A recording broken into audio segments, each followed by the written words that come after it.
Part of the Atlantean redux that we are experiencing now in 2023, in the last 3 or 4 years really, as we go through this processional change and this revisiting of the Atlantean energy, is enormous technological advances and the use of technology in a way that is detrimental to the culture and to the civilization and to the planetary consciousness and to the planet itself.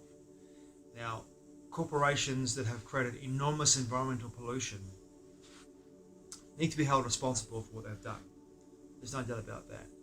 In my perspective, the corporations that have destroyed the environment through their creation of extraction of resources from the environment, waste products, and basically just garbage really, and pollution that they've created through their manufacturing processes, need to be held responsible, and need to be held responsible in a way that they are made to pay for the cleanup, using technologies that they can use to clean up the atmosphere, clean up the environment in a way that's non-intrusive, invasive, and most importantly, doesn't create any more pollution. And those technologies are available to us, and they would create a betterment for the culture and a betterment for the people coming in behind us that are going to inherit this planet after those like people like me and you who are watching this are in their mid-50s or in their 50s, know that in a few years time, say 30, 40 years time, we're not going to be in these bodies anymore, and that the culture coming up behind us, people coming behind us, need to inherit a planet, the blue, beautiful blue and green gem that we have called Earth. And we need to get rid of that pollution. I really feel that to be a big thing. Now, the whole idea of anthropomorphic climate change is absolute claptrap in my perception. This doesn't exist. It's not true. It never has been, and never will be. The idea, though, of weather manipulation is very real. And this is also an Atlantean throwback to a time when on Atlantis, the use of the two-eye crystal, which was the power source on Atlantis by the Belial group for conquest and for planetary dominance, was prevalent. And this is, in my perception, this is a time in our history and this culture and this civilization where that moment in history that took place 12,000 years ago, or more than 12,000 years ago, even longer than that, is happening all over again through the use of weather manipulation by corporations, military industrial complexes, and mostly through private corporations and the cult that runs the society we live in today in most of the world. Now, the idea on the truth, more than on the idea actually, that the truth behind weather manipulation comes down to a number of factors. I'm not going to get into this video, but geoengineering is a big one. Geoengineering and moving storms and creating large making storms bigger and bigger and more enormous and gargantuan in size through the use of geoengineering, heating the oceans, heating the ionosphere. These are all techniques, and moving storms and making them bigger and bigger and bigger, and then moving them into trajectories that will take out certain certain cities and environments and food growing areas, is all manufactured to create a food shortage and to also to destructuralize, the right word, to destroy economies and to destroy countries, and to make some countries fall into line as well, I feel as well, in regards to following the agenda of the masters who control the weather. Where I am right now in Wellington, today's the 11th of February 2023. There's an enormous cyclone called Gabriel that's at the top of, it's passing between Papua New Guinea and between the Gulf of Carpentaria and Australia. And it's making a predicted trajectory down to the region of the top of the North Island, Auckland region, and the Coromandel region. And the South Auckland region is a food growing area, and it's been hammered twice in 1 month with two enormous storms that decimated and flooded a lot of the Auckland City region, especially in the south where the food's grown, and also destroyed a number of properties. When I was growing up as a kid, we never had chemtrails. We never had geoengineering. Our skies were beautiful and blue, and contrails vanished and vaporized in the heat of the day. Even on cold days, a vapor trail would eventually evaporate. These vapor trails we have now, that I see a lot of on the Kapiti coast here from Wellington behind the Kilrory Hills up towards the coast of the island, they don't evaporate.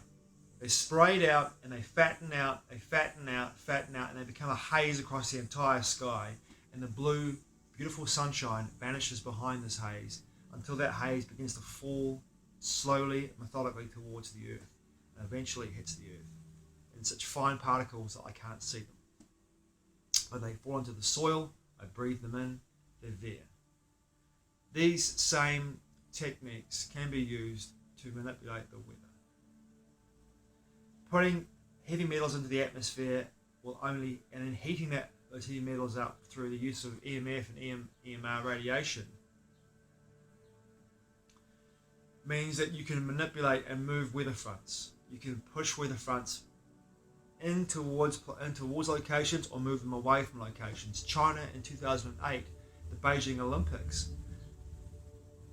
basically weather manipulated the entire Olympics to make sure it didn't rain for one day. Cloud bursting the whole time and moving weather fronts around. It's not make-believe anymore, it's real science. And in Atlantis, this was happening as well, and this is one of the reasons why we had what we had, which was the destruction of Atlantis and the final sinking of Poseidon, the island of Poseidon, the last remnant of Atlantis, due to the nature of the misuse of technology, when people who are using the two-eye crystal for their benefit, for conquest, and for manipulating the energies of the planet's Earth grid itself, destroyed not only Atlantis but many civilizations and sent the world into a gigantic global cataclysmic event.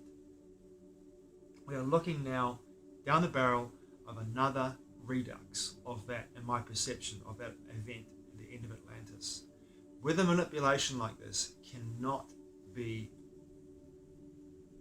good for anyone, and it's not good for anyone, even for the powers that be that want to destroy and create chaos.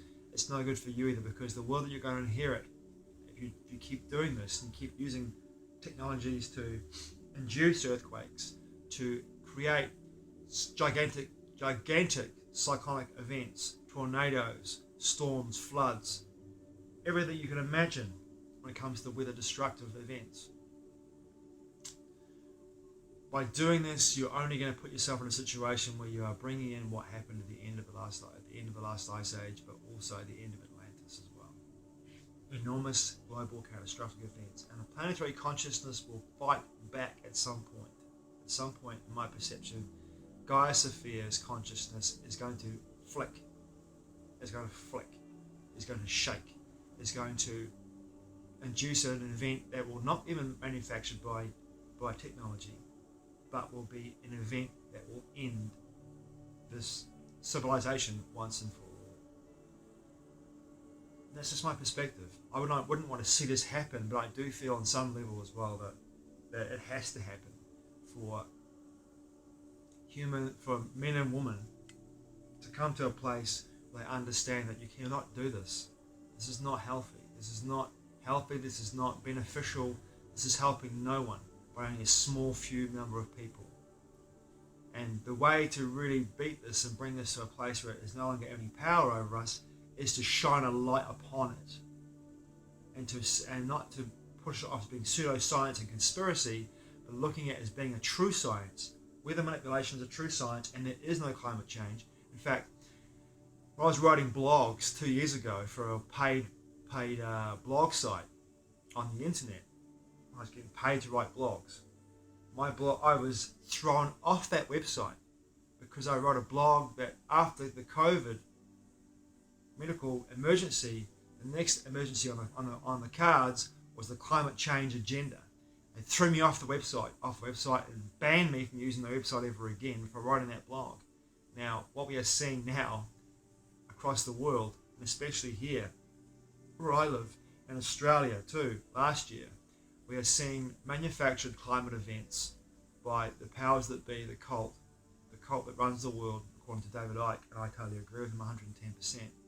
The cult that runs the world are using the same technologies that were used in Atlantis for the betterment of themselves, for control. But that this is a losing game for you. Those who are playing this game, you are going to lose. You're going to lose. What you will only induce, in my perspective, will be a global cataclysmic event that will take out not only you, who's controlling this with a manipulation, but almost a lot, well, almost, but a lot of the population on this planet as well at some point.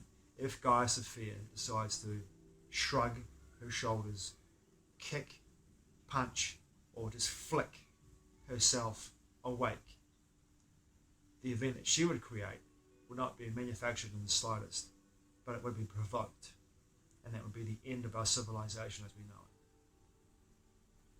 Thanks for watching. I truly appreciate it. Mā te wā.